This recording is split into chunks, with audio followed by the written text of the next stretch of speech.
Thank you. Good evening, everyone. I am Dr. Pamela Arrington. I'm the Associate Vice Provost for Academic Affairs and Undergraduate Studies. It's my pleasure on behalf of President Hugini and Provost Daniel Wims to welcome you to the 14th Annual Signature of Excellence. It's such a pleasure to welcome you to one of the very few face-to-face special events that we've had on campus since COVID. So this is a real pleasure that you're able to be here face-to-face and see these presentations from our honor scholars. Many of them have had the opportunity to participate in internships and cooperative education experiences, research opportunities with very prestigious companies, universities, nonprofit organizations. So I hope you will listen and learn how you too can apply and obtain similar opportunities over the next academic year. So again, welcome to the 14th Annual Signature of Excellence. Listen, learn, and enjoy. Thank you. Good evening. Thank you so much for being here this evening. I'm Mrs. Holloway. I serve as the Associate Director for the Honors Program. The Signature of Excellence, this is our 14th year doing this event. This event was birthed out of the most coveted advice that I received from my mother. My mother had a lot of quotes that she shared with us. One of the quotes that I've taken to heart and that has really helped to guide me in my life and my professional career and even my personal affiliations is that she would always tell me to autograph my work with excellence. Her name was Deborah Ann Draper. My mom told me that anything I did, everything I did, whether it was washing a window or sweeping a floor, that Carla, you better do it with excellence. She would say, the floor should be so clean that someone would walk by and say, wow, that floor is so clean. Carla must have done that. So I've taken that and applied that to my life. Tonight's presenters and those who will share their musical talents have autographed their work with excellence. And they're going to share that excellence tonight as they share their experiences and all that they learned in this past summer. And so I want to leave that with all of you. I think that excellence doesn't take a break. Not if you're truly excellent. I don't believe in being excellent in one area of your life. Then you're just not excellent. But you should give 100% effort into everything you do. It should all look the same. And it should look like excellence. This evening, we're going to begin with a musical selection by Miss Lydia Williams from Montgomery, Alabama. She's a junior environmental science major. She will be followed by our first presentation, students who intern with the Boeing company, Miss Ayana Williams from Fort Lauderdale, Florida. Her major is civil engineering, and Markia McCord, a senior from Mobile, Alabama. Her major is logistics. She also serves as our executive vice president, and Ayana serves as our cultural events coordinator. That presentation will be followed by Ms. Caitlin Holloway, who interned with Reynolds American. Then TJ Johnson, who interned with Ally. And then that will be followed by Ms. Michaela Rushing, who did some research in a program at Tuskegee University College of Veterinary Studies. And so let us give applause right now for Lydia Williams.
If you do not know who I am, my name is Ayanna Williams. I am a junior civil engineering major, born and raised in the Sunshine State, Fort Lauderdale, Florida.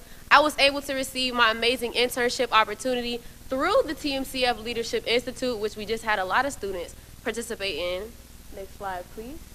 What I got to do at Boeing, I was able to work with Boeing Defense. I got to work on the B-52 bomber plane. You guys probably don't know exactly what that plane is, but I put a lot of information on there. If you're thinking about World War I, World War II, those type planes, they do cause a whole lot of damage. It's one of the most combat-capable bombers in the U.S. inventory. They're redoing the engine. They just got hired by the U.S. Air Force to redo it a bit so that they're able to keep this plane up in the air for many, many, many years to come. It first started flying in 1952. It has a 185-foot wingspan. I know these are a lot of technical terms, but if you're thinking about a regular airplane, think about 3 times that size. That's what I was able to work on. Next slide, please. I was on the pylon strut team. The pylon strut is the part of the plane that carries the engines, the weapons, and things of that nature. What my job was to conduct a material trade cord study on the upper and mid cords of the pylon strut. So essentially what I was tasked to do by myself, I was the only intern on the team, was to take everything that they've done and switch the material on the upper and trade cord. For all my engineering majors, think about your statics and dynamics classes. That was what I worked on. I got to go to their design software, CATIA, see their specifications and things of that nature, and then redo the numbers with a different formula. It took a whole lot of reading, a whole lot of research, but at the end of my internship, I had to present all the data that I found to a team, and they definitely questioned me why I got the numbers that I got. Does it make sense? Because it's a real life change that they're thinking about making. In addition to that, I was able to work on design practices. So if you work for a company, they normally have like a huge span of information somewhere in their archives. I was able to actually put together a new form of presentation when it comes to looking for data for old pylon struts, because there's a pylon strut on every single aircraft you will see up in the air. I got to read a whole lot of the old designs, make some new designs that people who are working for Boeing from years to come, hopefully some of you will be able to look at. That was my experience. Thank you so much.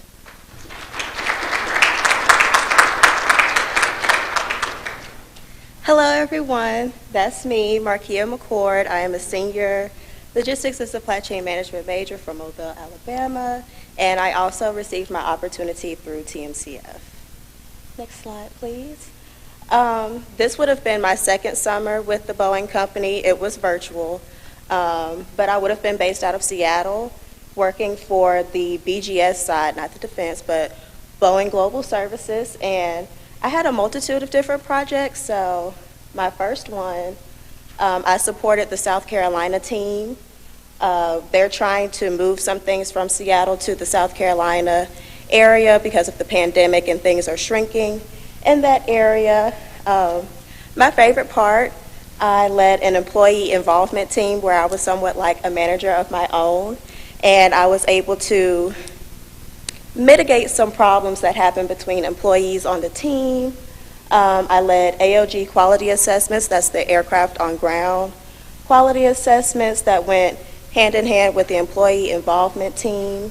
And I was on another really cool project, RFID tag placements. I worked with the Spares Distribution Center to make sure products get where they need to go all across the Boeing company. And sometimes things get lost.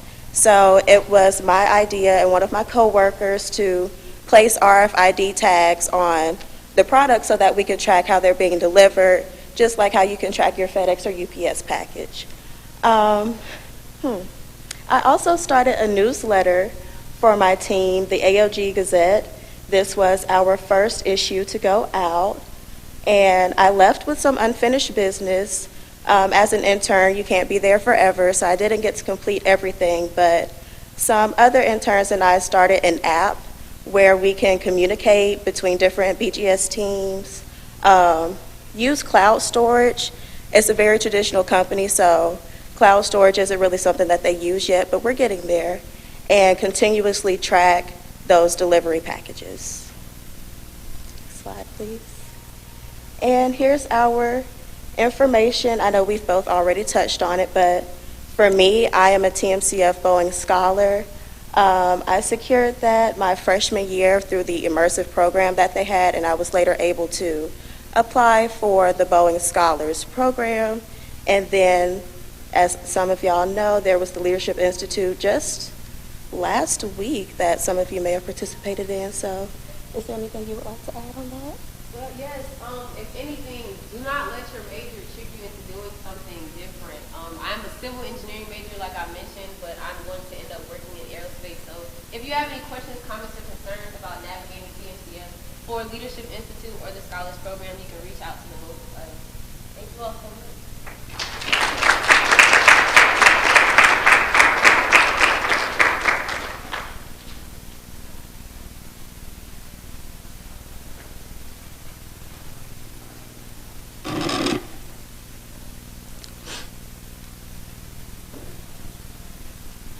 Hello everyone, my name is Holloway and I am a senior communications media major from Tony, Alabama, and this past summer I interned with Reynolds American in San Clemente, California.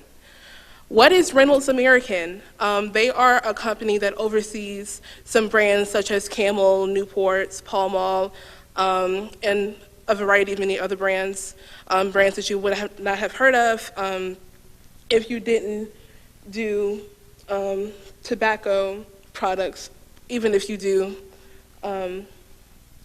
Yes, so next slide, please.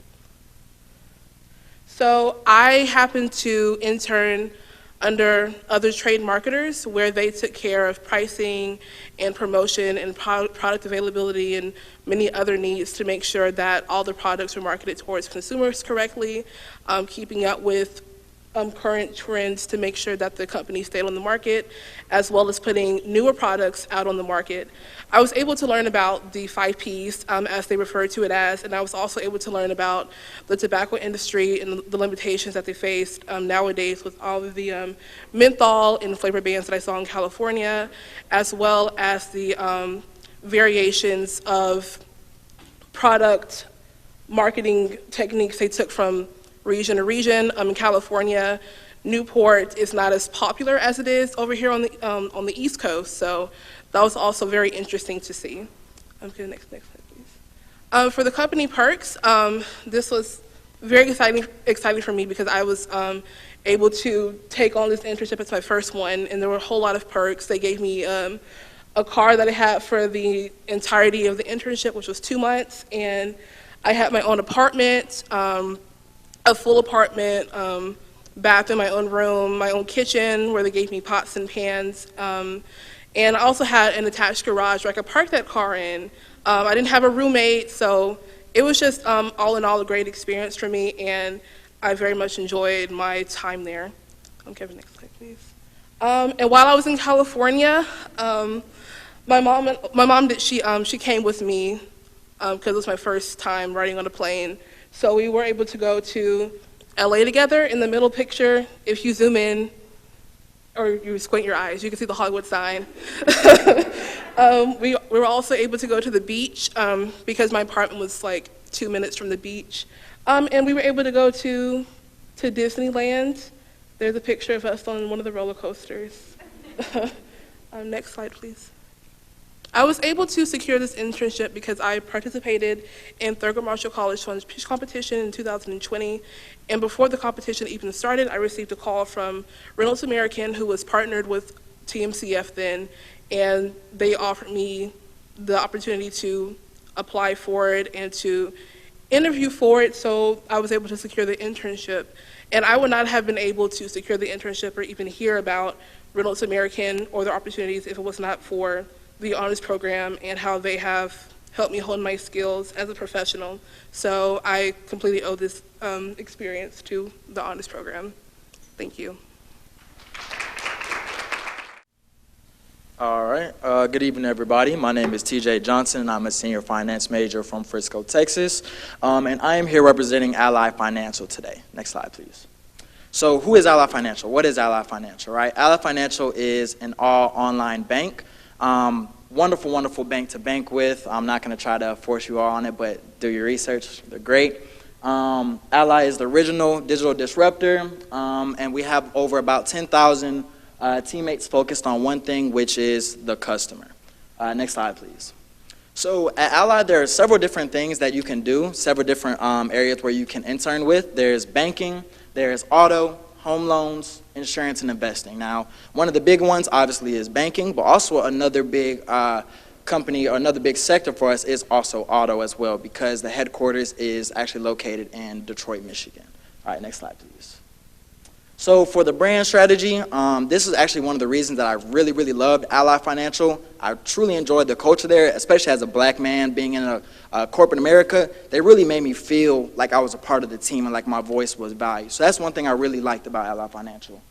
So as you see, here are the kind of pillars that Ally Financial thrives off of, which is do it right, obsess over the customer, as I talked about in the last slide, tirelessly innovate, and then also be purpose-driven. Obviously, a lot of you all are very purpose-driven because you are here for a reason. You're in the honors program, so you all know how important it is to have a purpose whenever you're going for things. Next slide, please. So here's some pictures. Unfortunately, my internship got moved virtually just because of COVID and everything that came with that.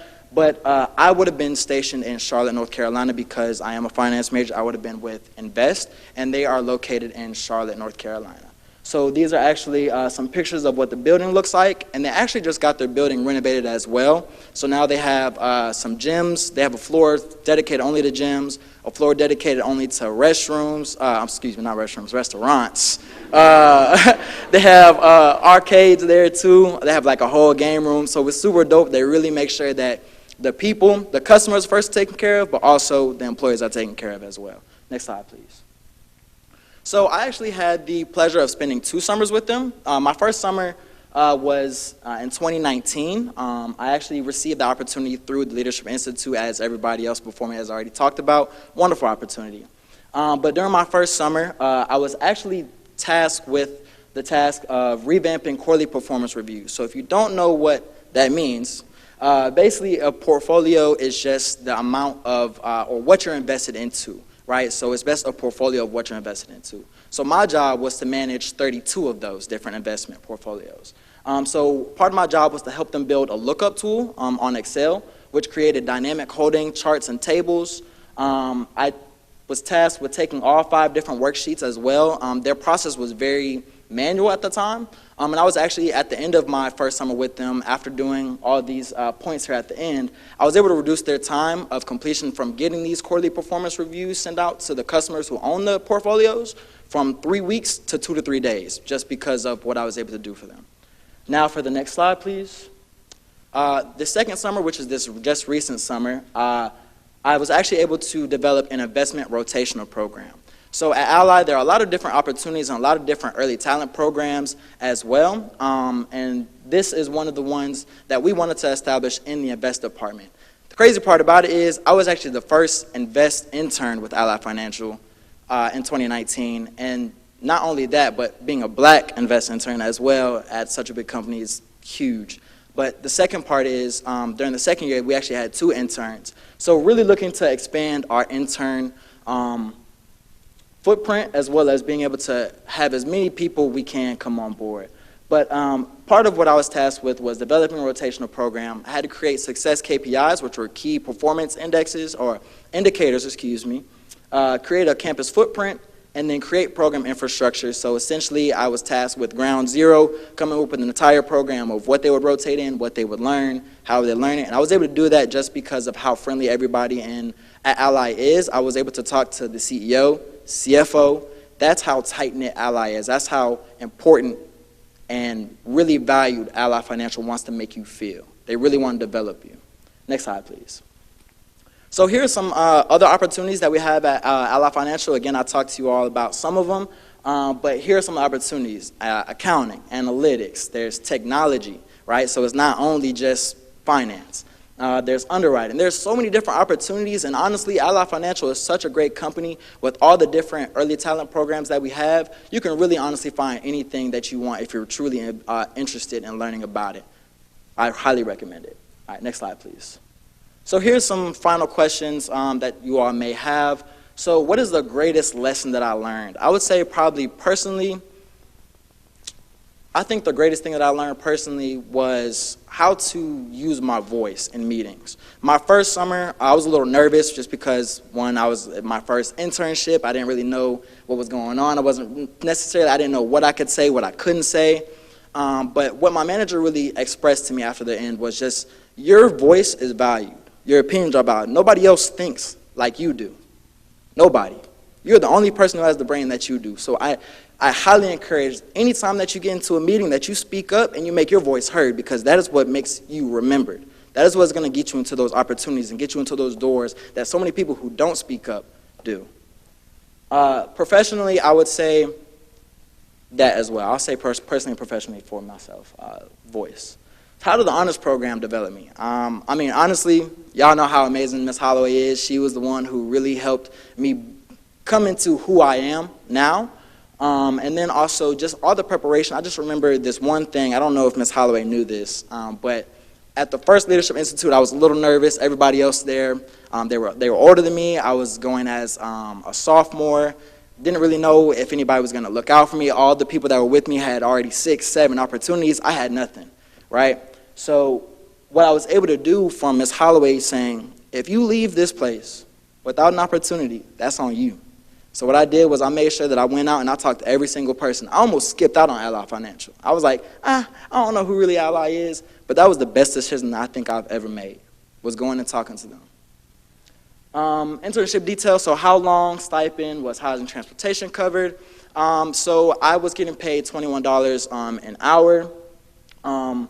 And housing actually was covered through the Leadership Institute. Obviously, I wasn't there, but it would have been if I was there. And then how can other students apply to this opportunity? So I'm actually currently the student ambassador for Ally Financial. I'll be going with them full-time once I graduate. So if you all are interested in any of the opportunities, or if you want to hear more or talk to me, please feel free to reach out to me, because I actually have a personal connection directly to the HR manager. So I can give that type of name to give you that preference, because honestly, like I said, I want everybody in this room to succeed, and I want especially us as black individuals. Like, we have so much to overcome, and I definitely want to make sure that I can branch out and reach out to all of you all to be able to help out as much as I can. So if you're truly interested, please, please, please feel free to reach out to me. All right? Any questions? All right, thank you. Hello, everybody. My name is Michaela Rushing. I'm a junior animal science major, and my internship was at Tuskegee University College of Veterinary Medicine with the CERT program. Here's a brief description of the program. Some of the objectives of CERT are to improve skills in critical thinking, processing of scientific concepts, and academic survival skills, including effective communication, note-taking, time management, and test-taking. And so a few of the classes that I was able to take while there was anatomy, pathology, parasitology, pharmacology, necropsy, large and small animal surgery, and public health. I was also able to do a clinical case at the end where my mentors helped me to do that. Here are a few of the benefits of going through the CERT program. So it boosts the applications of future TUCVM applicants that do well in CERT. And so when you go to apply, they'll ask you, were you a participant in CERT, yes or no? And if you check yes, they'll pull up your CERT profile, and if you did good, then that will really boost your application. You also get a stipend of $1,800. It shows a day in the life of a vet school student. Students are given mentors that they can talk to for advice on applying and helping in classes. So you get one that is a student and one that is a teacher. You get to meet the teachers that will be teaching you in your first year. And then you also get to go through a mock interview, and you get tips on how to strengthen your application and interview. The application process was fairly easy. All you have to turn in is your application, essay, and unofficial transcript. I have the link, and it opens in February 2022. This is what a typical week looked like. It lasted about 5 weeks for me, and usually Monday through Friday. On Mondays, we started with gross anatomy. 1 through 3 was veterinary parasitology, and then a vital study skills class and a study session. And then on Tuesdays, that usually started with microanatomy, but yeah, it's just a day full of classes Monday through Friday from 9 to 5. I included an expectations versus reality slide because I was a little thrown off when I got in there. So some of the expectations that I had was I thought it was going to be like an introductory crash course on a few important subjects, and that the professors would be a little strict or hard to talk to. But in reality, the classes were like 9 to 5, just like a real vet school is. Like, it's like the real thing. And a lot of the teachers are actually really easy to talk to and easy to contact, and they actually encourage you to contact them and get mad if you don't. And in conclusion, this experience was completely worth it. Although it is very difficult and requires long hours, it teaches you the things that you need to improve on before getting into vet school. I also had to do a case study presentation. Here are a few pictures of some of the things that I had to analyze for my case study. And so my case study group was given the signalment, clinical signs, pictures of the exam findings, and pictures of the necropsy findings of several sick horses. So to the left, you can see some abrasions and skin infections of the horse. In the middle, we also notice a white frothy material coming out of the nose. And then to the far right, that is the intramuscular fascia, which had some yellow gelatinous material on it, so we knew that was wrong. From these pictures and some of the other information given to us, we were able to come up with a differential diagnosis. And then from that list, we kept figuring it out with my group. And then we got to our definitive diagnostic, which was African horse sickness. Honors impact. So through the honors, it helped me with this experience because it taught me how to effectively communicate. I was able to improve my resume and my cover letter. So for all the freshmen in here that are doing the orientation class, when y'all get to that with Ms. Holloway, really pay attention through the cover letter part because I use my exact same cover letter format.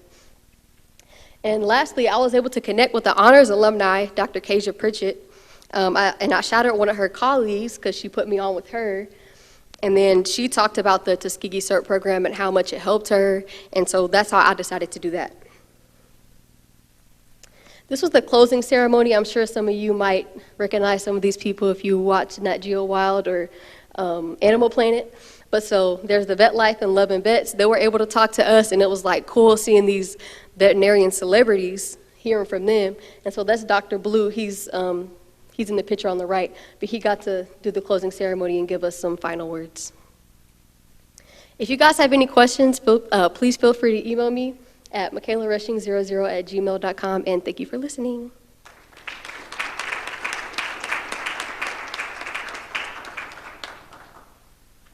Wasn't that great?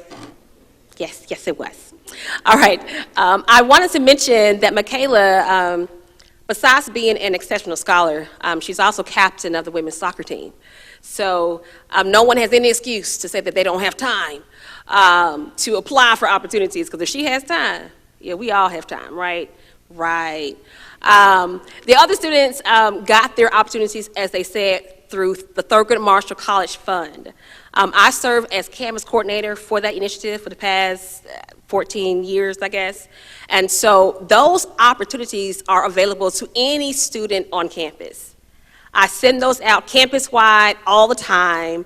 It's just that the honors program students, honors students usually apply. And so if you're in this room and you're not in the honors program, those opportunities are still for you. Now, you got to be great. But you can definitely apply, okay? And of course, those who are in the honors program, of course, I preach about TMCL all the time. So hopefully this gives you more motivation to really get involved with all that TMCF has to offer. At this time, we are going to enjoy a selection from Ms. Kayla Christian. Kayla is a freshman this year in honors. She's from Birmingham, Alabama. I'm now a communications major. And following Kayla, we have a few presentations by Ms. Naya, who interned with PricewaterhouseCoopers. She is from Madison, Alabama, accounting major. She will be followed by the Alliance Bernstein group. Trey Max, Ronald Maxwell, interned with them. He is from Orlando, Florida. He's a senior this year, or honor senior. And then Aubrey Bowman is a junior computer science major from Vallejo, California. And that presentation will be followed by Mr. Christian Reedus. Christian is on a roll lately. He has been involved in several pitch competitions, and so he doesn't have time to present about all of that, but he's done some great work these past few weeks and months with all that he's been doing, winning several scholarships. He serves as our treasurer for honors, and he's going to talk about his experience with Hudson Alpha, and he is from Harvest, Alabama. So at this time, we're going to listen to Ms. Kayla Christian.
Hello everyone, my name is Naya Onyawa and I am a junior accounting major, from Madison, Alabama. Okay, so this summer I had the pleasure of interning at PwC. So I know a lot of you guys are like, what is PwC? So PwC is one of the world's leading professional services firms that assists individuals and organizations in the areas of assurance, tax, and advisory services. And this summer, I worked in the consulting and advisory sector. Each year, PwC comes out with the START program because they like to reach back into the community and prepare the next generation of professional services firms workers. So the START program is an internship designed to help students of diverse backgrounds become accustomed to the professional services industry. And as I mentioned before, I had the pleasure of working in the advisory and consulting practice. All right, so the responsibilities I was tasked with. So basically we were given technical modules to complete. So this included digital upskilling, which was working in Excel, Tableau, and Alteryx. And as an accounting major, Alteryx and Tableau and Excel, these are things that you need to work and things that you need to know how to work in. So with Tableau and Alteryx, these are new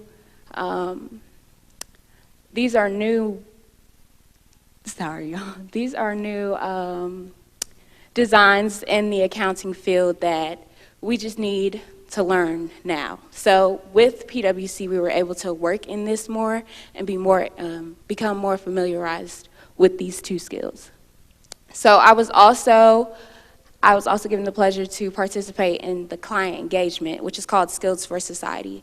So Skills for Society, we got to work with First Robotics. I'm not sure if a lot of you are familiar with them, but First Robotics is a company that we worked with. They reached out to us, and we were able to, basically they gave us some questions, or they just wanted to know how to increase their outreach in the community. So my group, I was given a group, and we were able to come up with solutions for their problems. We were given their data, and we were able to visualize that data using Tableau and run that data through Alteryx. We were also tasked with completing the professional development modules such as privacy, confidentiality, compliance and ethics in the workplace. So as an accountant, privacy, confidentiality, and compliance, these are very important aspects that you need to learn. So PwC basically helped us learn why they're important and what to do in these areas. All right, so the internship details.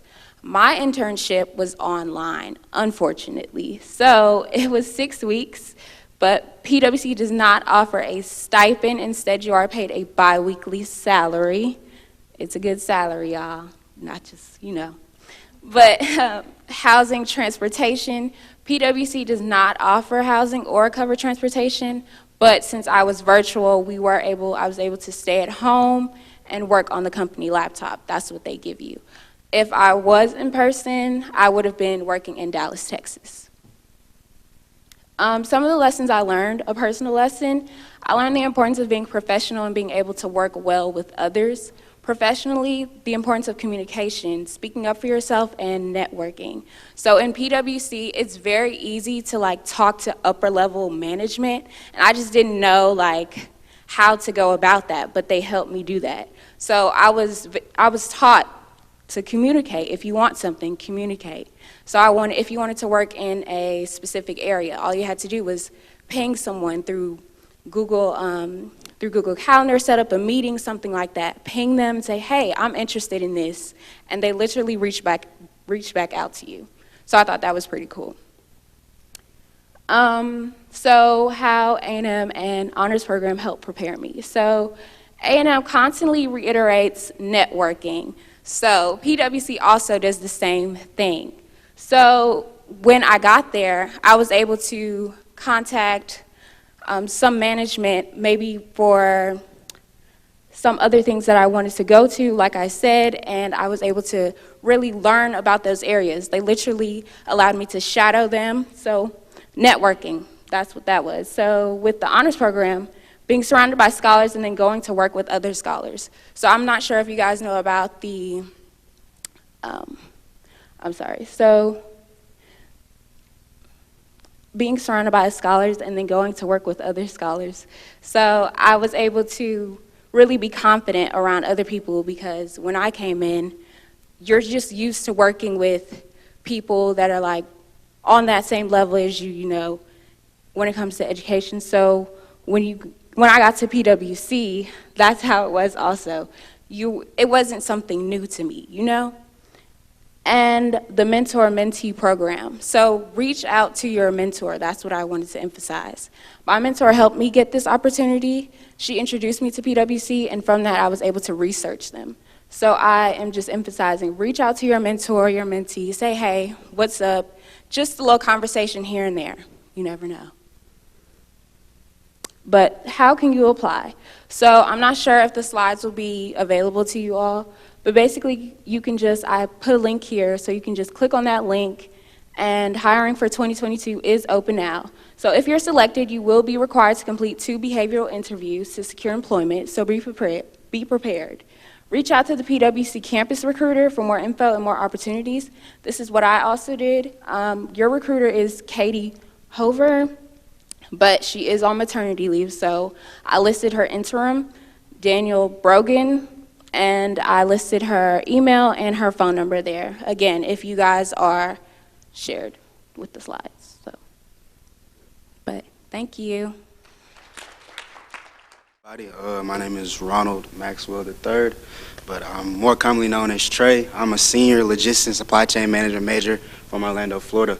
And this summer I had the pleasure of working with the Alliance Bernstein in the fixed income department. Next slide. Just a quick glance. AB is an asset management firm, and particularly for me being a junior intern, I work 2 5-week rotations. All your rotations are project-based. Most tasks you do work independently. A couple of responsibilities, we attended meetings. I was virtual, so if I was in person, we would be based in New York, but since being virtual and on a different time zone, every morning I wake up about 6 o'clock, jump on meetings basically the whole day. Next slide. So my 2 rotations during my internship was, the first one was the municipal bonds department doing high yield credit research. Just a quick snapshot of what the muni market is. It's a $4 trillion market, primarily comprised of general government debt and high yield funds, which is what I worked on, are some of the largest and most profit earning funds for the firm. My next rotation was in ESG thematic credit research. ESG, if you didn't know, stands for environmental, social, and governance. And something that was really cool about that rotation was I got to be a part of the investment process that works into like how A&M is given money every year to build new buildings. Some of the work I did went into different schools like Savannah State. I did a project that had to do with FAMU as well. Next slide. These are just 2, like I said, I was virtual, so these are just some of the snapshots of some of the things I did. On the left is a credit analysis, and then on the right is what I did in my second rotation. It's a snapshot of a dashboard I made for a presentation that's used for clients. Next slide. So, key takeaways from the internship. I think my main lesson learned is be a sponge of all information. How kind of A&M and the honors program helped me, just like a lot of people here, I was given my opportunity through the Thurgood Marshall College Fund Leadership Institute. It wasn't from Ms. Holloway and then my great mentor, Torrance Sellers. I wouldn't have had the confidence. My internship was kind of strenuous. I interviewed 8 times for one position. My cohort were students from Harvard, Wharton School of Business, MIT, things of that nature.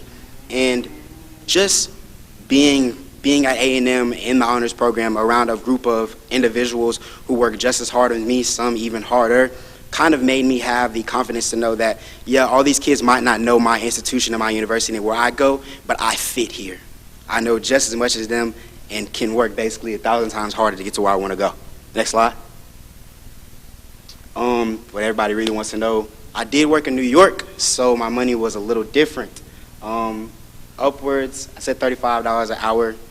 Basically, I made around $45, $46 this summer, but it is a salary job, so you are paid bi-weekly. It's a 10-week internship. You do work over 40 hours a week, so they're going to make you earn that money. And housing is not covered, but AB does try to do a good job of connecting you with different places to live in your specific location. Transportation is not covered either. Next slide. Okay, and then, so I put 2 contacts in human capital. April Taylor, who is a really nice lady, and Reagan Bragg, I put both their emails on here. I am starting with AB come next year in June in Houston, Texas. So I do have a really good connection with these people. And if you are really super interested in any of these opportunities, please get with me so I can make sure to get your name on top of that list. Thank you.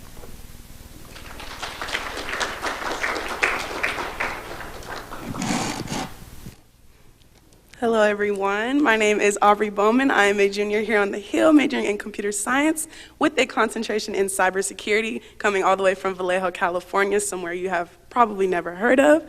But this summer I had the amazing opportunity as being a software development intern for Bernstein. So everything that Trey just said, I was on the complete opposite side. I did something totally different. Next slide, please.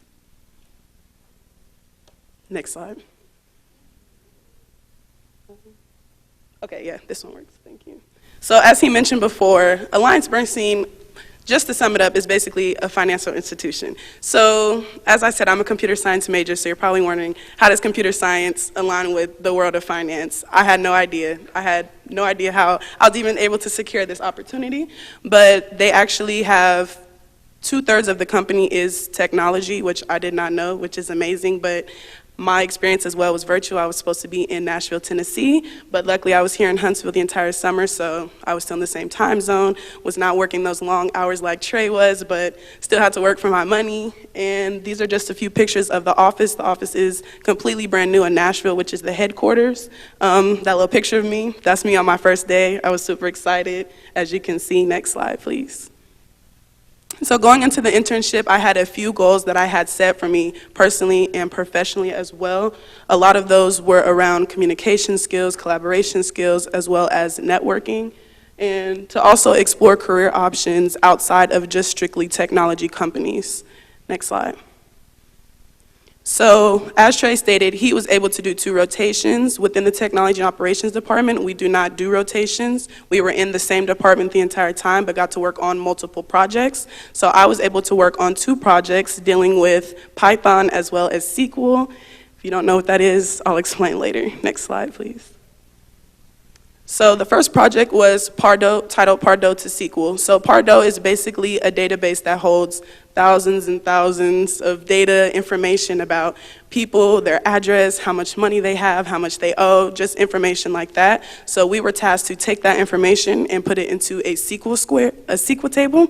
And it was really a challenge for me because I had never done anything with SQL. I just became a computer science major my sophomore year. I'm now a junior, so this was all kind of new to me. So in that experience, we were able to take that data, we fetched it from an API, and then we put it into a SQL table.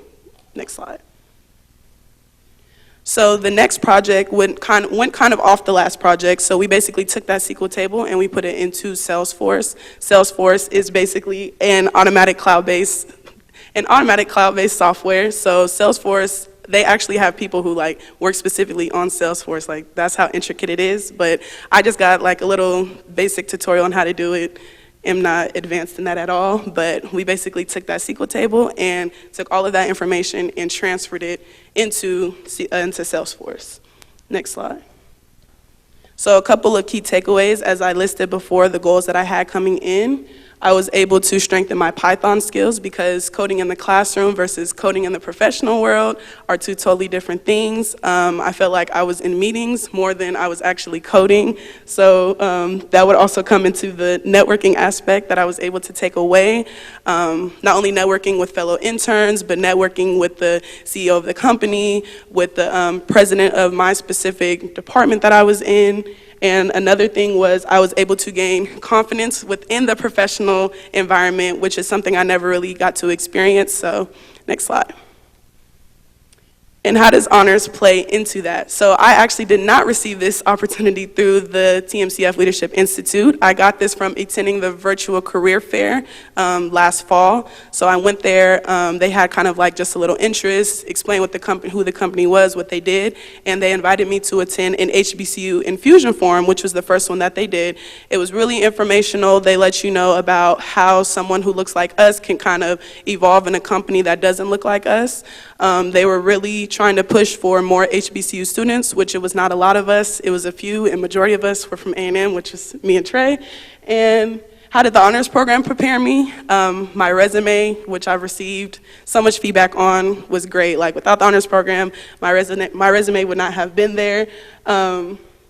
As well as the confidence that the honors program gave me. When I first came to A&M, I was not good with public speaking. I used to just always get so nervous, but that definitely helped when it came to networking, especially with those higher up people.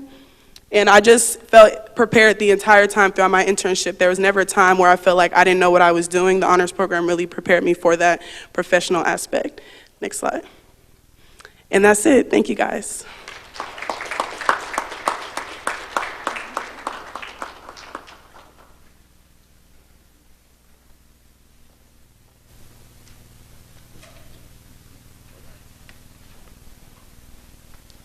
Hello, everyone.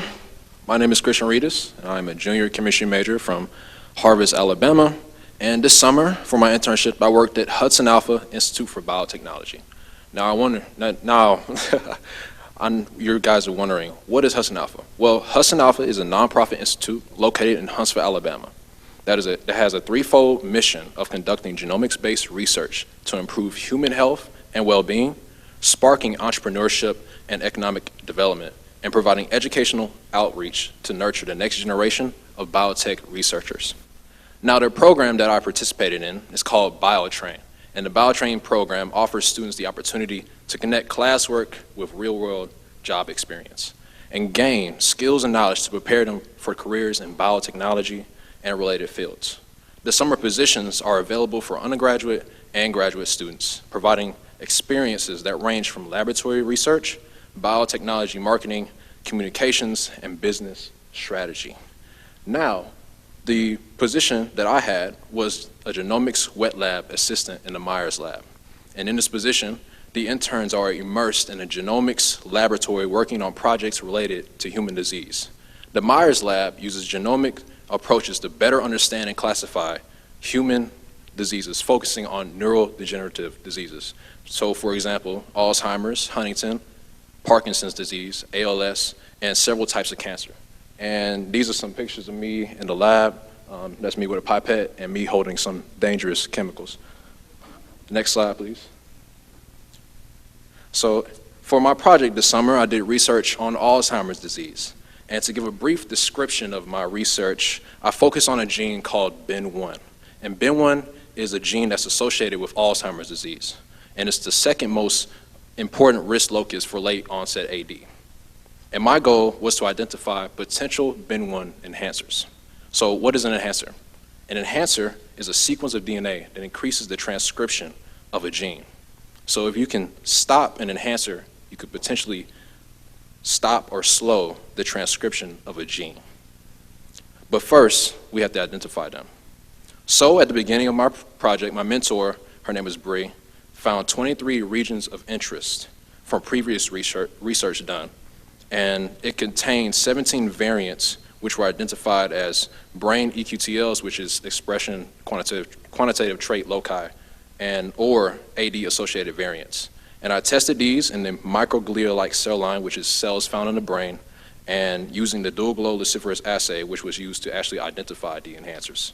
And at the end of the experiment, I found 3 enhancers in those regions that could potentially be enhancers of BIN1. And that picture right there is the results that I got at the bottom one. And that was my research this summer. Now, when it comes to the next slide, I want you guys just to take a moment and just look at it. And I want to know what comes to mind when you look at this image. A quote came to mind, and the quote says, "Don't be intimidated if you're the only." So, as you can see, I'm the only African American in there. And I felt weird being the only black male in a cohort of interns. But don't be intimidated, because you have just as much a right to be there as they do. So the greatest lesson I learned during my internship was don't be intimidated. Next slide.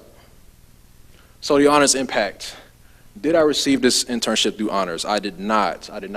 But through honors, it helped me with pitch competitions through TMCF that helped, that became like a quick addition to my resume, and it just showed like Hudson Alpha what I was doing outside of my schooling.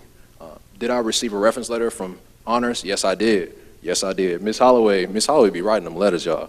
But I'll be using them letters for everything. And finally, did honors help you with your communication skills and shape your confidence? Through honors, I've gained an enormous amount of skills and confidence, but it's all thanks to Miss Holloway. She's such an inspiration, and she just brings that confidence that just fills you up. It's unimaginable, and I don't know where I would be without it. So, next slide. Oh, these are some pictures of me at Hudson Alpha. To the left, that's some interns right there, Paige, and I forgot her name. But in the middle is Dr. Richard Myers. He's the president of Hudson Alpha. He's a really cool dude. He just met with us like a lot of times, actually. He had just put out time just to meet with the interns there. Up to the right is the entire Myers lab, and to the bottom, there is my mentors, Bree and Shelby, and another intern. Her name is Paige. Next slide. So how long was it? It lasted from June 1st to July 30th. They do provide a stipend. And is housing available? Yes. There's no additional cost to the intern, but you will be housed at UAH. Next slide. So how can you apply for this opportunity? So you can apply at HudsonAlpha/biotrain.org, and the application opens on January 15th through February 15th. And thank you for listening to my presentation. Wasn't that great? Wasn't that great? Yes, so inspiring. All righty, we're down to the last phase of this. I wanted to mention really quick, just to kind of reiterate some points that have already been made. The first is you can compete. You can compete. And so they've already said don't be intimidated, so I just kind of want to echo that. Don't be afraid to be the only. And I'm so proud of just the growth that the students have displayed, because if you consider yourself to be someone who's really quiet and really shy, that's okay. You will gain that confidence as you put yourself out there. And for those who I work with often, if you don't put yourself out there, I will push you out there. So you might as well go ahead and get ready, to apply for some opportunities. In this last phase of our program, I'm going to introduce Mr. Demario James. Demario is going to share a musical selection with us. And that will be followed by Miss Amaya Reardon, who is a senior communications major, who is going to talk about the Equal Justice Initiative that many of us who are sitting in here have the chance to be a part of in early October when we went to Montgomery. And so she's going to talk briefly about her experience and introduce the video that I compiled of our experience, followed by a spoken word piece from the phenomenal Ayanna Williams. That will be followed by Mr. Dominique Spence, who interned with Nike. Dominique has benefited from so many resources. He has taken advantage of every opportunity that has come his way and has represented us so well as an institution. That will be followed by Ms. Robin Cole, who is from Huntsville, Alabama, and Kennedy Freeman from Atlanta. They both have the same goal, but different experiences. And so Robin chose to gain more information and experience by being involved in a pre-law program that she's going to talk about, whereas Kennedy Freeman will talk about her internship, her hands-on kind of learning that she's doing in law. And then the final presentation will be by our Miss Mackenzie Calhoun, our senior from Montgomery, Alabama. Hard to believe she's a senior, who interned with a Southern company, and she will be accompanied by our executive COO, Mr. Jarvis Pruitt from Birmingham, Alabama. So at this time, Mr. Demario James.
I'm a senior communications media major from Dothan, Alabama, and an ambassador for the Andrew Goodman Foundation. And like my so elegant peers, public speaking is still something I'm working on, but I have a little quote for you.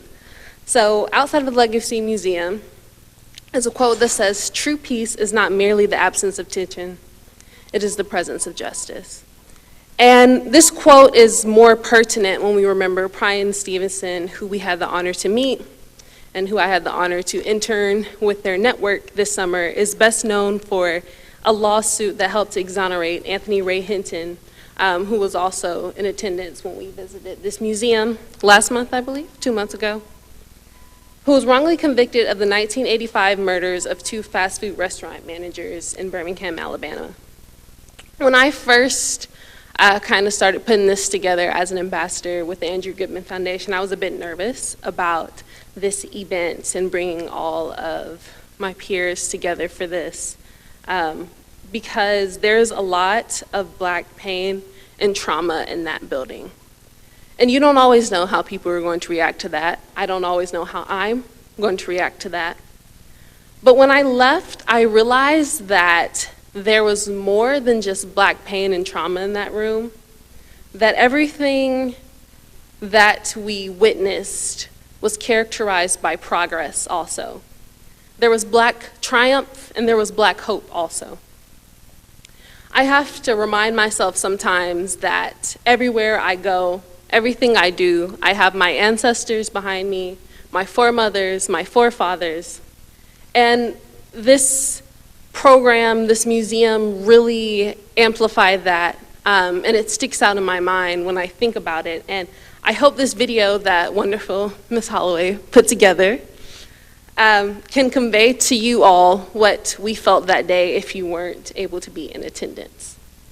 And yeah, that's what we have for you. So that's all I have. Granny.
That is a part of history that they don't want you to see.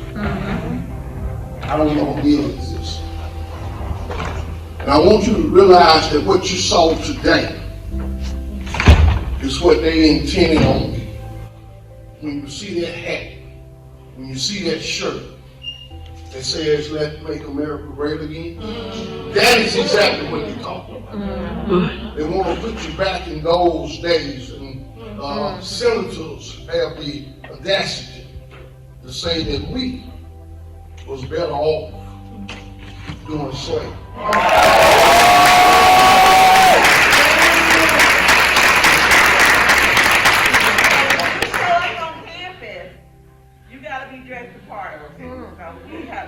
We've now dressed you, we made you an official bulldog, you are welcome.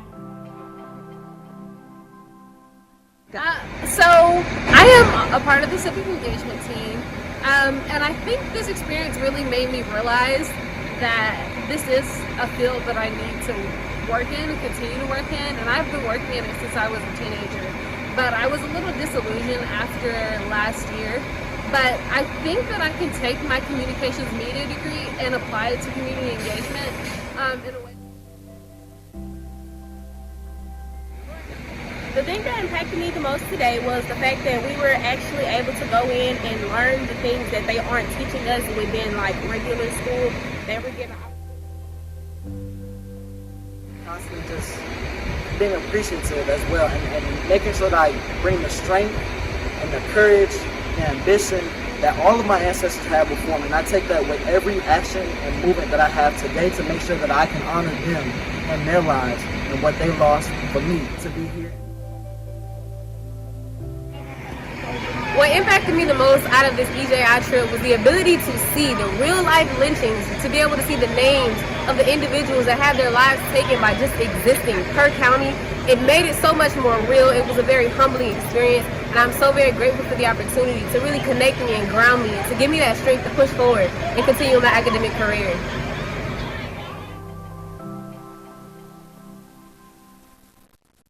Granny said, hug my neck. Lord knows the weight of the world is enough to weigh it down. Hold your neck up high. Look every man square in the eye. Behind your pupils lies the voice of every hidden struggle. In your voice is all the cries of those left behind. Granny said, child, hug my neck. Every wrinkle bestowed upon my crown is proof of my survival. Granny said, celebrate me. Bask in my aura, marvel at my mystery. See, my granny was a florist. So she knows something about turning the beauty out of small things, like making graves into gardens, making scraps into family feasts. Hands hold the stability to anoint every child with the strength of generations. Granny said, child, I done been through some things. You see me, I love my granny enough to hold her head up and attack the very things that try to weigh her down. It is my initiative to establish justice until we are all equal. It is my assignment to make hell nervous by breaking every chain attached to my name, and my story becomes history for all those watching. If you are looking for proof of survival, it is I, wading in the water. I set ahead on the things above me, dear God. If you are listening, please don't pass me by. Granny said, hug my neck. Anthony Ray Hilton said, they took my freedom, but they didn't take my joy. I stand here on this hill, blessed by the life of Counsel Brave, who gave his all so that we can shine black bodies. Hung from trees for simply existing, necks broken, mouths twisted, bodies singing, as we sit here in this place, blinded by plenty. Ben Evans, Ephraim Hall, Wes Brown, Robert Mosley, Amanda Franks, Molly Smith, James Nance, Elijah Clark, Horrence Maples, Herman Neely.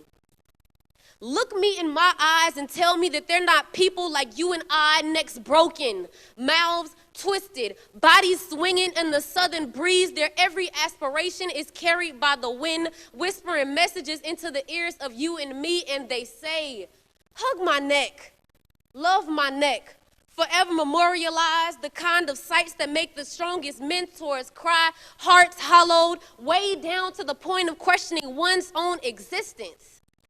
This is for the ones who are easily forgotten, looked over, played over. Child, don't you know that you were prayed over? Hug my neck, love my neck. Blessed be the names of all the heroes we lost for simply being black. May God give us the insight to pave a way for a better tomorrow, and please, hug your neck. Thank you.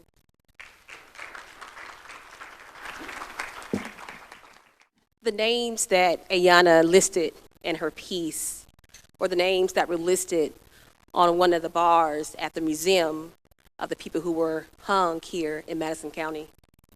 And so it was that experience that we had, and many of the pictures and the artifacts we couldn't take a picture of. And so I tried to encapsulate as much as I could the experience that we had, but it's hard to put it in words unless you're Ayanna Williams.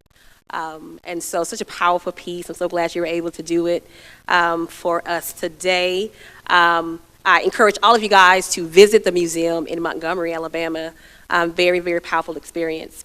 Again, we're going to proceed with Mr. Dominic Spence, followed by Robin and Kennedy, and the finale, Ms. McKenzie and Mr. Jarvis Pruitt. Greetings, ladies and gentlemen. I am Dominique Spence, and this is my Nike Digital Design Internship Signature of Excellence presentation. Next slide. All right, so just a little bit about me before I dive into this actual presentation. I am Dominique Spence. You all can call me Dom. I am a senior management major from Albany, Georgia, and I had the pleasure of working with Nike in their digital design as their digital design operations intern last summer. And just about a little bit more about me, I live by like this guiding quote, we accomplish our dreams together that we could never achieve alone. And I really live by that. I even told that to Dr. Holloway the first time I met her in person. It's just something that kind of helps me keep grounded, stay to earth, and really work with the team and really believe in that teamwork.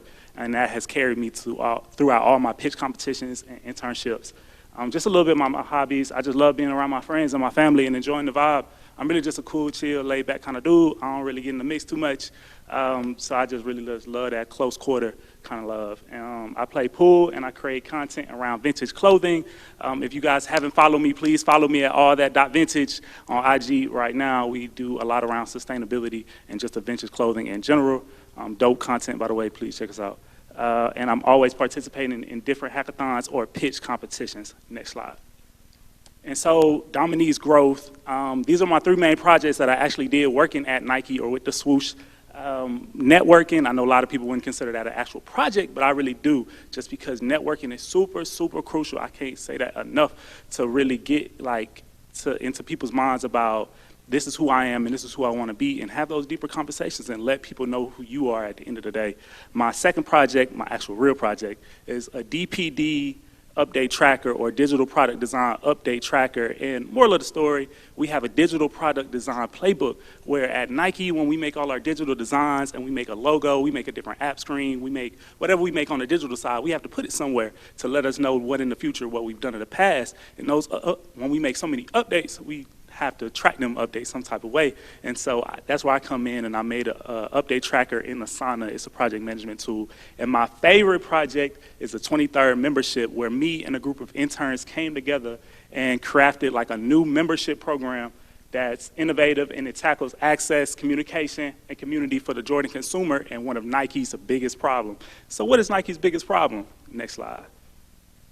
So the Sneakers app. And so for you all who do not know what the Sneakers app is, or those who really do know who the Sneakers app is and have trouble with the app, moral of the story, it's essentially an app where you can go on your phone right now and purchase the most limited, sought out after, hard to get shoes, right? Simply put. But it has 3 main problems. The first problem is the lack of access. When you wake up in the morning at around 9 o'clock Central to try to get your shoe, 9.9 times out of 10, you will not get this shoe. And a lot of people are frustrated with that.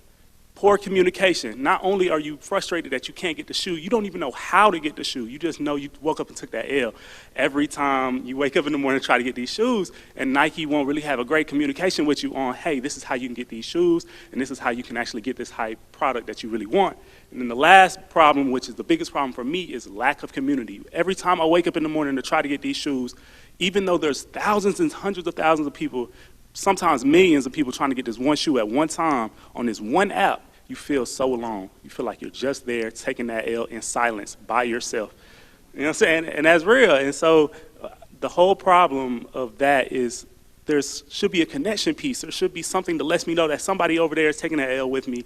Or maybe somebody over there is taking a W. Now I can see, okay, somebody else won. Maybe next time I can actually get them. And this is how we actually solve that problem. Next slide. So the 23rd membership is an innovative program that solved all the problems mentioned, and just to keep things short, it was so good that Nike team members, the judges who looked at the actual presentation loved it so much, I was able to present this to the CEO of Jordan Brand himself, Craig Williams, and he loved it so much, he wants to actually take next steps and move forward with the actual program and tweak it a little bit, of course. And so next slide.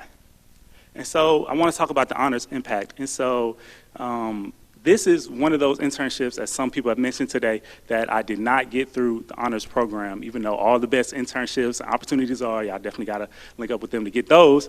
But this, I actually was just so fed up with the sneakers app in the process of trying to get these shoes that I just simply went on Nike.com/careers and found a job that I felt like fit my actual resume and just went for it. And lo and behold, thank to God, I was able to actually get the actual opportunity to actually work for Nike. But the honors impact was just so much more than just a simple connection. It was the ability to install in me experiences that I never would have had without them, similar to just going in and working with the Thurgood Marshall College Fund and being able to pitch and win at Ally Moguls in the Making, pitch for NBA, pitch for Gucci, won that competition, pitch for Kroger, pitch for so many different companies that I can't even name, and just really get that experience to not just think of problems, but to think of how you can solve them as well. That's where companies look at you and say, Dominique, you think a little bit different. Let me keep you around. Or, I kind of like how you're thinking. Those ideas that you said, they're very strategic. They're very thought out. Let's see what we can do to actually put some money behind it. And that type of skill and that knowledge I never would have had if I didn't walk through Dr. Holloway's door and try to plead her to take me to LI for the first year. I actually didn't get in, but to actually go and transcribe into something much bigger than that, just taking that first step is the huge impact that the Honors College has given me, and I will never forget it. Next slide. So if I can't leave you all with anything, I got to leave you all with the key takeaways and what are Dom's next steps. So the key takeaways is network is priority number one. I know you got to get your work done, but please, please, please network. Have them remember you. When you walk out of that conference room, have them think in their mind like, wow, that idea that intern said, that was a really good idea. I love what they said. Have them really be impressed with your work. Don't ever try to impress people. Just be impressive. And then never be too relaxed, but always stay professional. Sometimes, and I have a struggle with dealing with this myself, is when I go to Nike, they really don't care too much what you wear. You can come in there in sweatsuits and a hoodie, and you're cool. Like, everybody will chop it up with you like normal. But when you get to that C-level, suite level executive kind of conversations, they don't want you to say, hey, Craig, how are you doing? They want you, greetings, Craig, how are you? They want more type of professional conversations, and you just got to understand the type of room that you're in and the type of dialogue that you have to speak.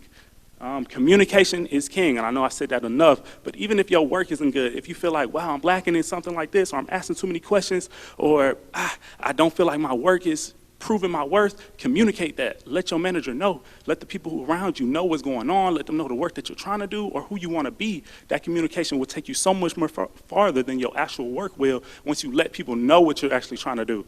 And so my next steps would kind of just have to be keep my options open.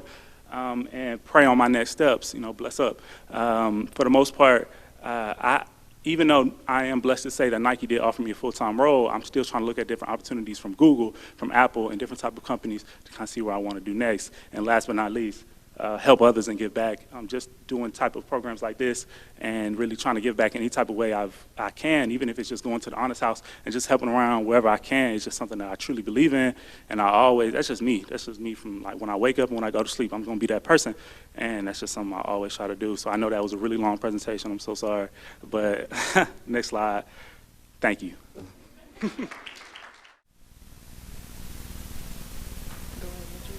Okay. Good evening, everyone. My name is Robin Cole. I am a junior political science major, minoring in English, and I'm from Huntsville, Alabama.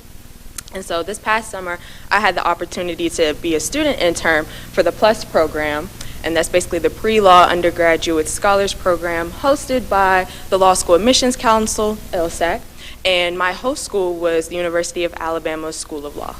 Next slide, please. Thank you.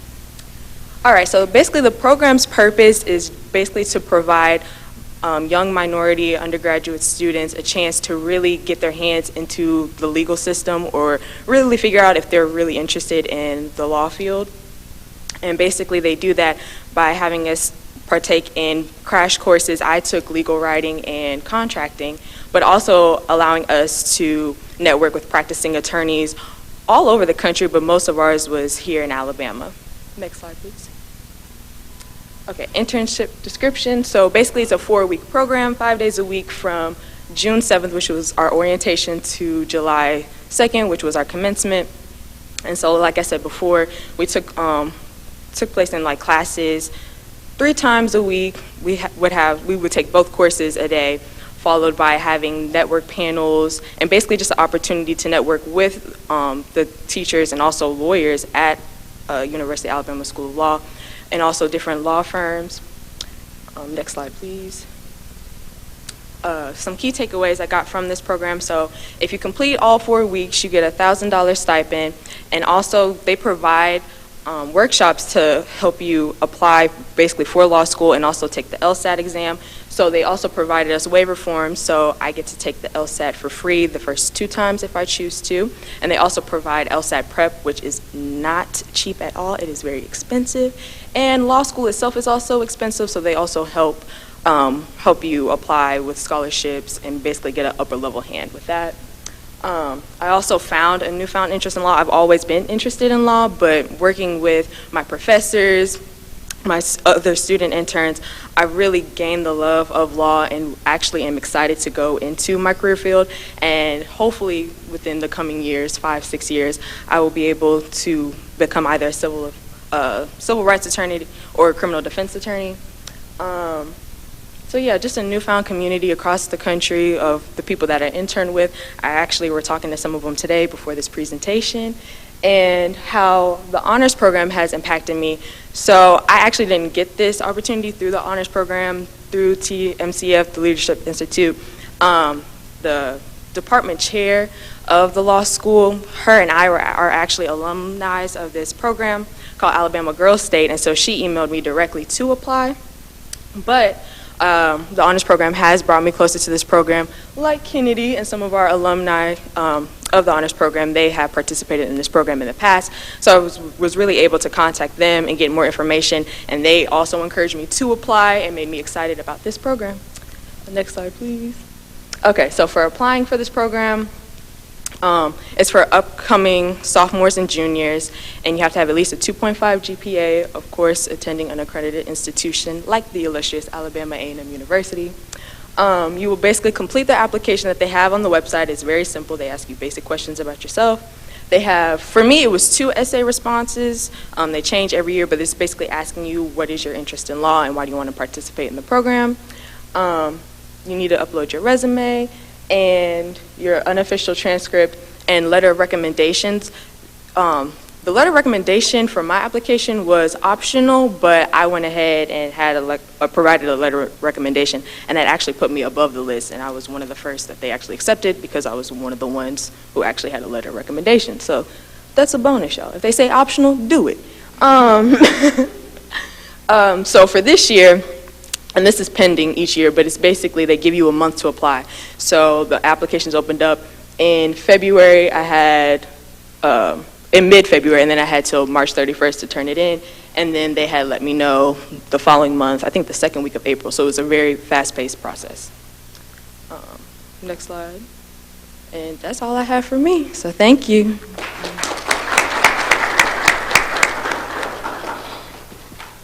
Hello everyone, my name is Kennedy Freeman. I am a junior criminal justice major, English minor, and I am from the Hollywood of the South, Atlanta, Georgia.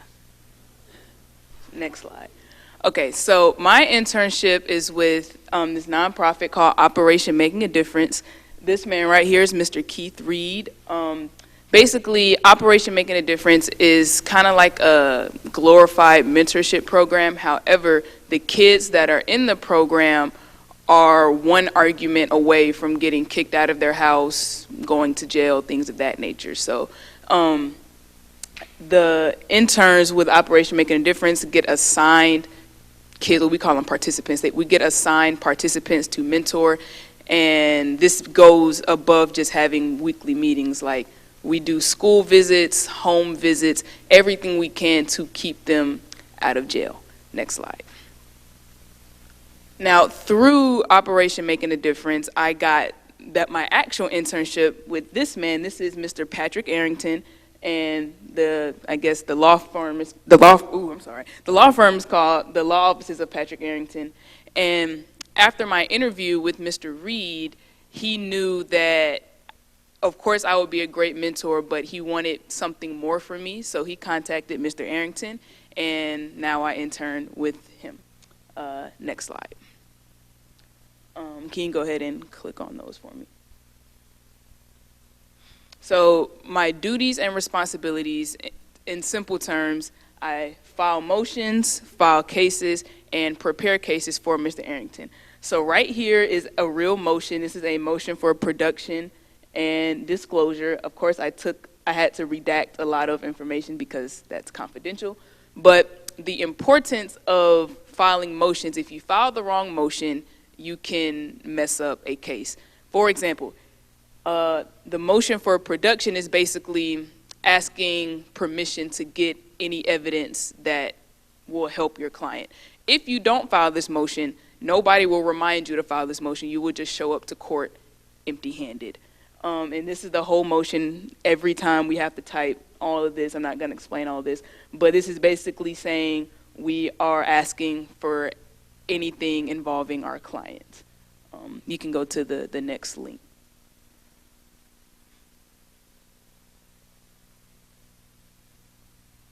Okay, this is another document that we use a lot. This is a notice of appearance.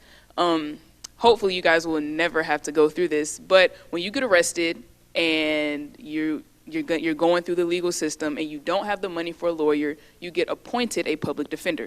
This letter is basically stating that you got appointed a public defender. In this case, it will be Mr. Arrington. Hopefully you guys will never have to get appointed a public defender.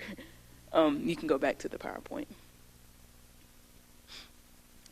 And yeah, you can go to the next slide.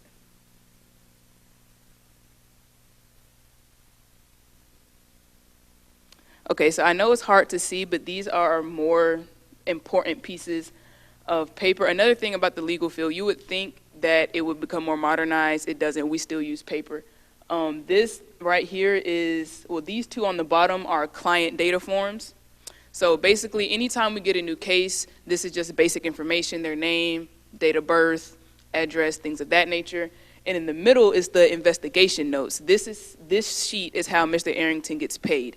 Every time we do something, whether it's filing a motion, sending an email, sending a letter, we have to put it on this sheet with the designated number. And at the end of the case, this gets sent to the state or whoever for billing purposes. That's how Mr. Arrington gets paid. And on the far end over here, that is a picture of an actual case. Of course, I can't include the name because that is confidential, but you can't really see how thick it is. But if a person has multiple charges, they have either multiple folders or we have folders that have dividers and all of their paperwork goes in here. We do file stuff electronically through two systems. One is called Alicourt and one is called Alifile. Alicourt is basically an online database for every single court case the state of Alabama has ever had, going back to, I think, the 1950s or 60s, something like that. And then Alifile is the database we use to file those motions, file everything. So anytime we file something, we print it out and put it in the actual file because we have to keep we have to have proof of everything. So even if you do get the notice that you filed it in Alifile, something happens, the system may crash, the judge might not see it. This is why that folder is, Mr. Arrington brings all those folders to him, to court, to client visits, to everywhere, because this is what we live by, those folders. Next slide. How has honors prepared me? So 3 things I have on here are attention to detail, always striving for excellence, and the best of that best. Now, first one, attention to detail. In the legal field, nobody reminds you to do anything. Like I said earlier, if you forget to file a motion, if you file the wrong motion, you could lose your case. It could get thrown out for various reasons, or you could mess up to the point where you get your client more time, or that's the worst case scenario. But honors has taught me through orientation classes, y'all better pay attention because I know it's a lot of freshmen in here. Please pay attention to everything that you're doing. Whether, no matter how small, how minuscule it is, pay attention because any detail, every detail matters, especially in the legal field. Always striving for excellence. So there is another intern with me, and she doesn't want to go into the legal field, but the other intern is Mr. Arrington's daughter, so she just needed an internship. Always, honors has taught me, Ms. Holloway has taught me to always be, if you can be the best in the room. I remember the last question in my honors program interview was, she gave me 30 seconds to prove to her why I should be in the honors program. And I sat and told her that I'm the best person you're going to interview for this whole cohort. And here I am. No shade to any of my other, honors friends, but you have that confidence that everybody has spoken about. That is for real. And of course, I have natural confidence, but the honors program has really brought that out because you're around so many people that are just like you. So something, you have to separate yourself. And then the last one, the best of that best. So all three of these kind of go hand in hand. If you're going to do something, like Ms. Holloway said earlier, be the absolute best at it. Learn everything that you can, ask questions, and be the best, because you are the best, or else you wouldn't be in here. Next slide. Most important lessons. So personally, this internship has been the biggest reality check. Growing up, I did grow up 2-parent household, upper middle class, never had to want for anything. I come from money. There's no shame in that. And opening these files and seeing when I put date of birth that this person is younger than me, or they just turned 20 in August, but they spent their 20th birthday in jail sitting on a murder charge, that really sets in, because everybody in here is, no matter how you put it, no matter what you do, you're one bad situation away from going to court or being in handcuffs. And I've never seen a dead body until I got into this internship. When you open those files and you have to see those videos, you have to see those pictures of what happens after a drive-by, after a dice game gone bad. You see all of that.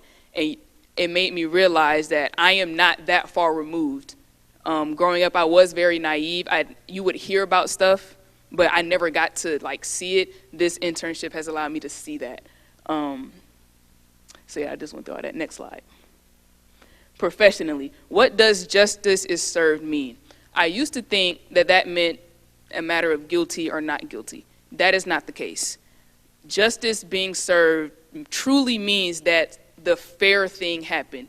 So it's not a matter of guilty or not guilty. This can be a matter of 3 years in jail versus 6 months in jail. This can, really, in some of the cases that we have, this is a matter of the death penalty or life imprisonment without parole. So these are people's lives at stake. So when we go through these cases and we're looking at all the evidence and you notice oh, our client wasn't Mirandized, you bring that up and now the case is thrown out. That's whether they did it or not. It's not a matter of did they do it, did they not do it. It's were they treated fairly? Were they Mirandized? Were their rights violated?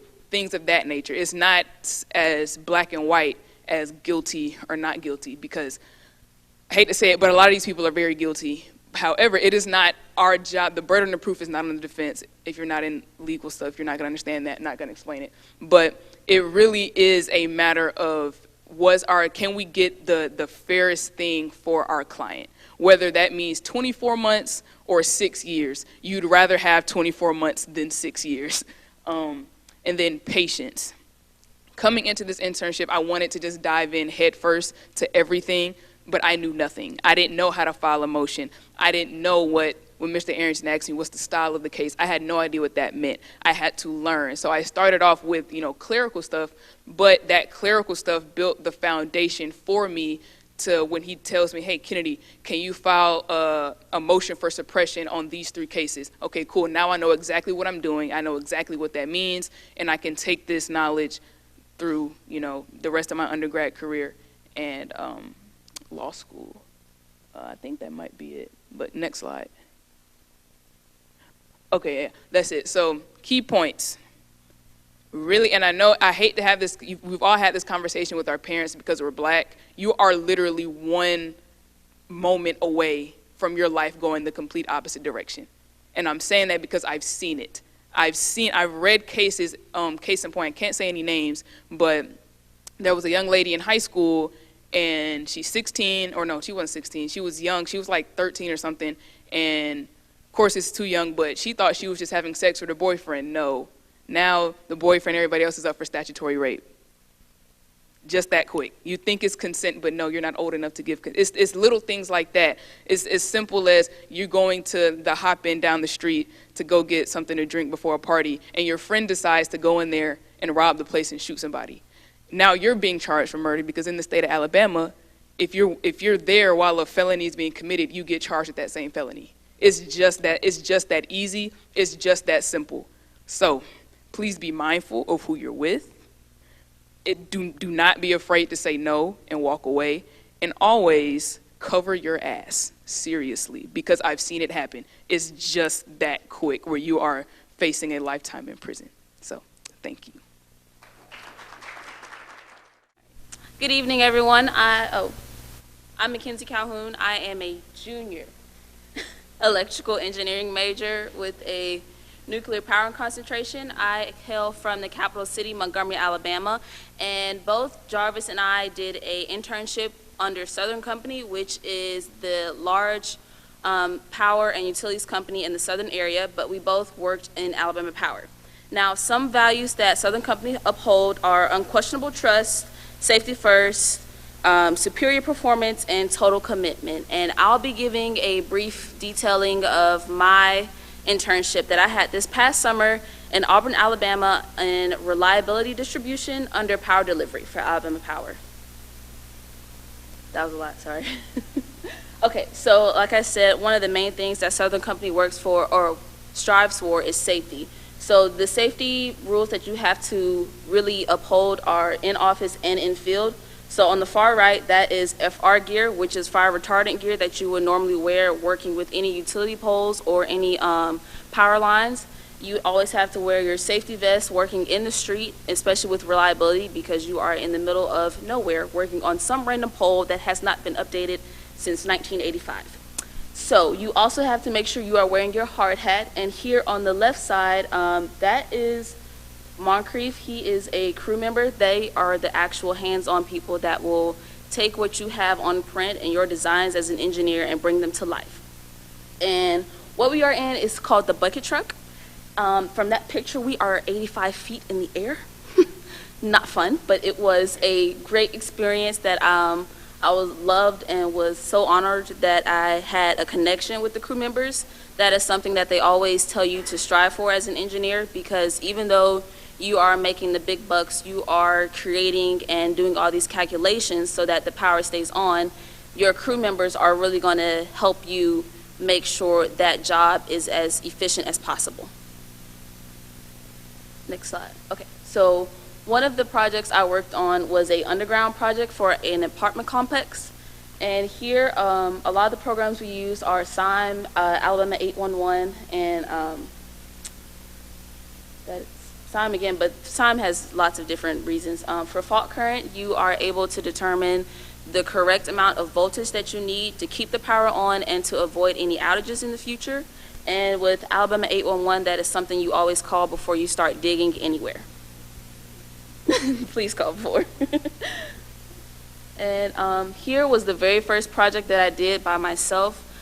With Alabama Power, they are really a hands-on learning company. And the intern or the engineer that I worked under actually was a crew member in his past time. And, you know, crew member being, it's a lot of like a strenuous activity, a lot of physical work that you get done. And older in age, you know, that's too much to do, too much to put on strain for the body. So he got updated to be a distribution specialist. So even though he does not have an engineering degree, he was still able to find his place in Alabama Power. So he was the first person that helped me work through SIME and socket and how to start a job and how to make sure that was executed to the best of their ability. Okay, these were also like storm duty, my first week there. That was like around May 4th-ish. That was the first storm duty that I've ever done. And during storm duty, you're literally just driving around in a company truck, marking any and everything that you might see. This was a tree that was down in a cul-de-sac or the corner of a neighborhood. And here we just marked, you know, what power line was down, what company needed to come. You always have to wait for your tree guys for them. Then there's only like 5 of us and taking over all of Auburn, Opelika, and Dadeville. And on the right side is a capacitor bank, or not a capacitor bank, a transcloser bank. And inside that transcloser bank is a capacitor that you would normally see on the top of a pole and not on the ground, which was a very weird experience, but easy to learn. The next slide. Okay, the best type of work for me was doing field work. The cons is in reliability, in the middle of nowhere. It's a lot of sweatiness, a lot of bugs. I'm only 5'3", the grass was as tall as me. not the best experience there, but I did enjoy that being an engineering intern and being an engineering major.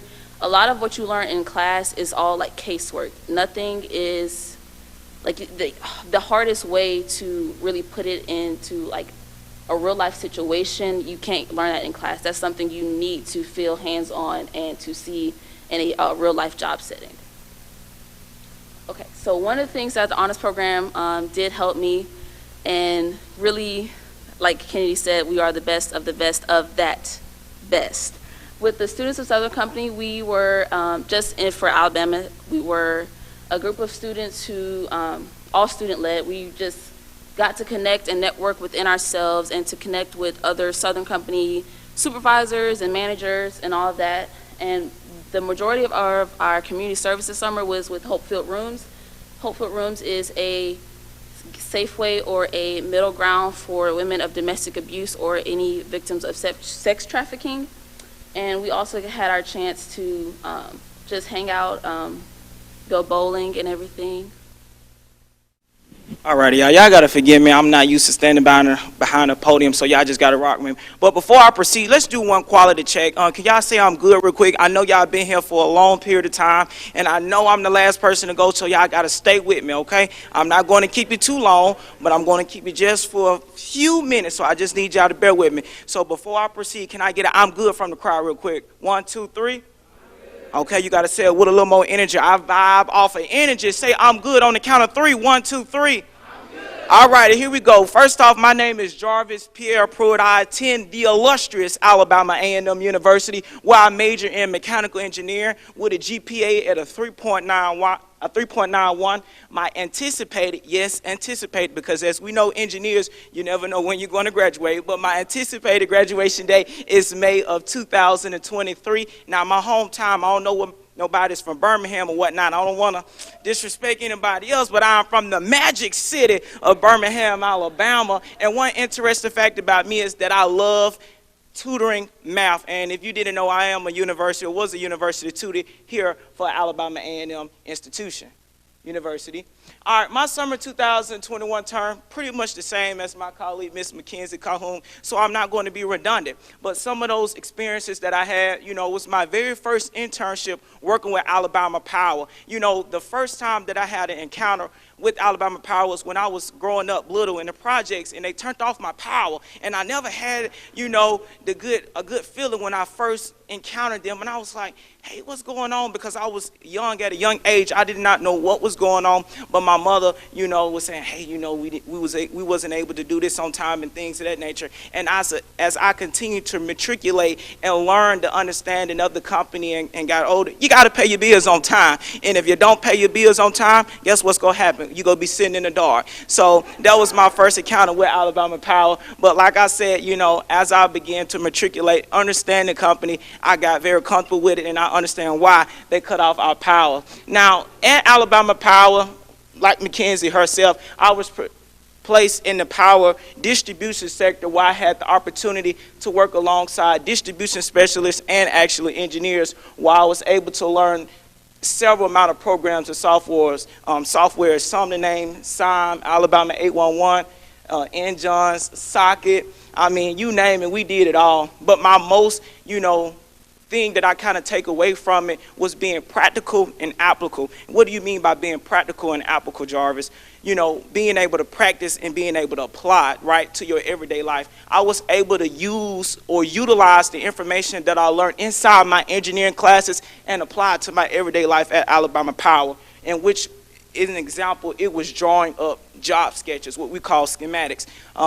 Mackenzie had it in her presentations when she went through several jobs. When you're giving a presentation of things of that nature, you have to draw up a schematic in order to present that and present that to the work crew. Establish customer relations, getting to know your client. Definitely that was one of my, favorite, another opportunities that I would kind of allude to, getting to meet the every different personalities that I encounter while working at Alabama Power. But most importantly, I don't think anybody else said that, but I'm here to say, even though this was my first internship with Alabama Power, I knew that once working there, I became an advocate. You mean saying an advocate, Jarvis? You haven't been there long enough. I know, but I was in the everyday shoes of the individuals who used to deliver adequate and affordable power to the customers who they serve. And I became an advocate by being able to go out, communicate with those clients and ensure that they was receiving those great resources that Alabama Power has. Next slide. All right, when you talk about work experiences, I'm not going to be very redundant, as you heard before, establishing relationships, customers interactions, but as you see in these pictures, my favorite experience was when I was called upon to close at an event called Birmingham Prosper. At this event, it was millionaires and billionaires in the room. It was my first time setting, being the youngest African-American male in the room. I first entered the room. I was fresh off the work. As you can see, the images are very blurry. I had on a collar shirt and some khakis and some work boots. So number one, I was already underdressed. I was just told to show up and be ready to speak. But I remember when I first entered the room, everybody just stopped and looked at me. I was like, First thing that came to my mind, yes, they looked at me and I said, okay, well, everybody looking afraid and friendly. I'm sitting here like I was just called to speak upon. But, as I continued to walk in and things of that nature, folks started to come up to me, hey, how you doing? Who are you? And blase, blase. And I just started to get a little more comfortable. But what was going through my mind was, do I belong, number one? Not only am I underdressed, I'm a young African-American male, the youngest one in the room, and I'm in front of all these billionaires and millionaires. Birmingham Prosper, just a little bit about it. It is basically, basically I would say a small business, well not necessarily a small business, but a nonprofit that provides funding to small business owners more and generally African-American women to help them fund their programs and their businesses. So in this event, the person who's over Birmingham Prosper, his name is Mr. J.W. Carpenter, the CEO. He asked me to come speak and close out the event. And at that event, it was basically raising investments in order to get Prosper going and things of that nature. It's a fairly new nonprofit organization. And I did not know that I was in the room with the Alabama Power CEO, Mr. Mark Crosswhite. So Jarvis gets up, I'm waiting on my turn. It's my time to speak. I'm like, okay, now, I'm in front of these billionaires and millionaires. I don't know what I'm going to say. Like now, I don't have a speech ready. I just go with the flow and the vibe and the energy. So I'm just being Jarvis because that is me. Nobody else can be me, and I am the only me. And, and I utilize what I've learned in the honors program to be able to get me through, my presentation and my speech. So as I began presenting and things of that nature, talking about my testimonial, and things of that nature, somebody whispered in my ear while I was speaking that, you're standing next to the, Mr. Mark Crosswhite, the CEO. And I was like, okay. So in the middle of my presentation, I said, how you doing, Mr. Mark Crosswhite? My name is Jarvis. I had to give myself a 30-second pitch. Make sure he remembered who I am, because at the end of the day, it's not about, who you know, but who knows you. You want to make sure after you have that initiation of that conversation, who knows you and what can you do to help that person increase their core values, whether they're in that position that they may hold. And that was just one of the experiences, my favorite experiences that I highlighted, from that is being able to work, and speak at the Prosper event. And it was just a phenomenal experience to be able to speak outside of my comfort zone. It may not seem like I'm not nervous, but hey, you always get those jitters when you have to speak in front of a crowd. It may not seem that I have it, but hey, we all have that. After that, that was just pretty much it. We could transition to the next slide. Honest impact. I don't know where to start. First off, well, Mama Holloway is, she's right here. First off, I don't know where I would begin, because first off, I was one of the individuals who didn't have the best of grades. Number one, coming in freshman year, I didn't have the best of grades. My ACT score wasn't the best, but I knew I wanted to come to an institution where I know where I was going to be accepted and that I could matriculate my way up through the university and be the best of that best of that best. And I wondered my freshman year, how can I do that? So my freshman year, I wasn't like many of you or many of my colleagues. I wasn't involved. I sat back and I watched. I said, Jarvis, let me see what can I do, or how can I do this to make myself a better me? So sophomore year, I got involved. I joined the honors program. I did many organizations here on campus. I wanted to get a feeling, on number one, being able to get involved, but help me develop some of those soft skills that I was weak in. And so being fortunate, I became the chief operating officer for the honors program, not to mention that the Thurgood Marshall College Fund student ambassador, speaking to an individual like myself, like I said, I didn't have the grades. I still don't know what I want to do, but I know I want to be involved, and I want to be able to make an impact on many individuals who I encounter like yourselves here. I always told myself it is my goal that every time I speak, every time I have the opportunity to work with anybody, regardless of their ethnicity, regardless of their social background, regardless of their standing, that I need to be able to ensure that I can make you a better version of yourself. And that was my goal when I entered the honors program, and I was so very fortunate to be in a role where I'm able to assist many of you. I know on some of those Zoom calls, y'all see me being very assertive, but hey, I gotta follow my orders and rules. So, that's just one of the tasks that I've been handed. But like I said, when we talk about honors impact, I've learned, how to build my resume efficiently, how to be able to efficiently use the STAR method, going inside of those interview rooms, being able, to sell yourself. I always tell some of my mentees who are freshmen here, they always tell me, Jarvis, my resume is not this, it is not that. First of all, you have done something and you did do something. It's about how can you market and sell yourself. Remember, you are already going in the room at a disadvantage because number one, you are what? You're a minority. That is your first, and somebody mentioned that up here earlier. When you enter a room, you are already at a disadvantage because you're a minority. So you have to come in ready to fight at all three phases. I like to say three, at all three phases of the game. So be prepared about that. And also, as you mentioned, or as it was mentioned before, Thurgood Marshall College Fund. I'm gonna just let that sit for a second. The Thurgood Marshall College Fund, when I first was exposed to that, it was during my sophomore year. Like I said, I wasn't involved. I didn't know anything about honors program until I actually got involved. But I had to take that step outside of my comfort zone and say, Jarvis, let me make this next step because I want to be a better version of myself, so why not get involved? So in the honors program, I learned about the Thurgood Marshall College Fund. That's when I started competing in pitch competitions and things of that nature.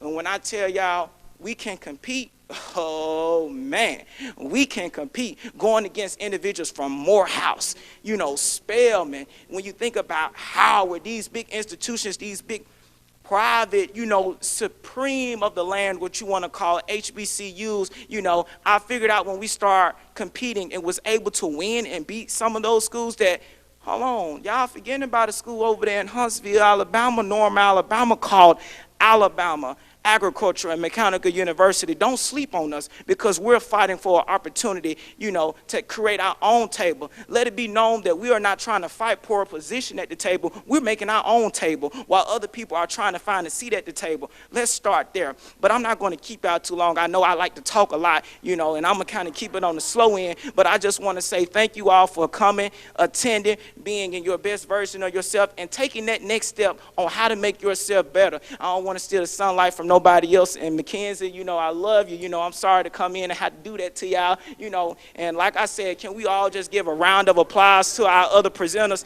Like I said, they did an amazing job, and some of those individuals was not able, to be able to perform at that caliber. But hey, we all here, and I just want to say thank you, and thank you all for coming. Back to you all. All right, good evening, everyone. Good evening, everyone. Okay. So can we get another round of applause for the presenters tonight? All right. The honors program has 3 guiding principles: scholarship, leadership, and excellence. And I believe all 3 were exemplified tonight. What about you all? Yes, all right. While we enjoy calling ourselves the best of the best, of that best, correct? This is how we qualify ourselves as such, through pursuing development not only as a scholar, but as an individual. So I'd once again like to thank every single one of our presenters for their dedication to the program and to themselves. The signature of excellence is not over. And I understand why that may be confusing, because right about now in your program, it says closing remarks. But see, for me, and for you, and for us, the signature of excellence has only begun. Let this program serve as an inspiration. May it inspire you to leave your mark, wherever it may be. Let today, the 1st of November, 2021, be the day you embrace greatness and embody the higher calling I believe the Creator has placed within all of us. Filled with a zeal for a task well done, may we strive to be everything we were created to be, and in our striving, may we prove ourselves worthy heirs of William Hooper Council's legacy. God bless you all, and good night. Now, I would like to hand over the floor to Dr. Arrington for her final remarks. Well, thank you, Ms. Spencer. I feel like you've already had closing remarks. First from Jarvis Pruitt, and then the very elegant remarks from Faith Spencer. So I would just like to say again that, I was very impressed. I'm sure you were very impressed and inspired by the musical selections that we had tonight, by the spoken word, and then, of course, by all of the excellent presentations from our scholars. They certainly represent Alabama A&M well, the honors program, the university. We're all very proud of them, and so let's give the honor scholars another round of applause. They've represented us at various companies and corporations and universities across the country. They all worked very hard, and if you were listening, they all offered to work with you to help you obtain and apply for similar opportunities. So if you have questions, make sure that you network and talk with them after the event. Of course, we need to give Mrs. Holloway a round of applause.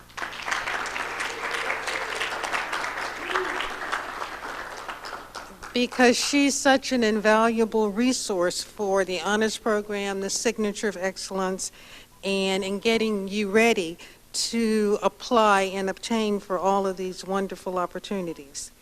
So again, congratulations on your efforts. As you know, these internships, these opportunities, they are wonderful to add to your resume. Many of the scholars talked about how, as a result of their internship, they've already been offered full-time employment, and so, that's the ultimate goal of your college experience, that or going on to graduate school. So again, thank you you should give yourselves a round of applause because you've been very patient and very attentive. But again, it's my pleasure to be associated with the honors program in Alabama A&M University, and thank you.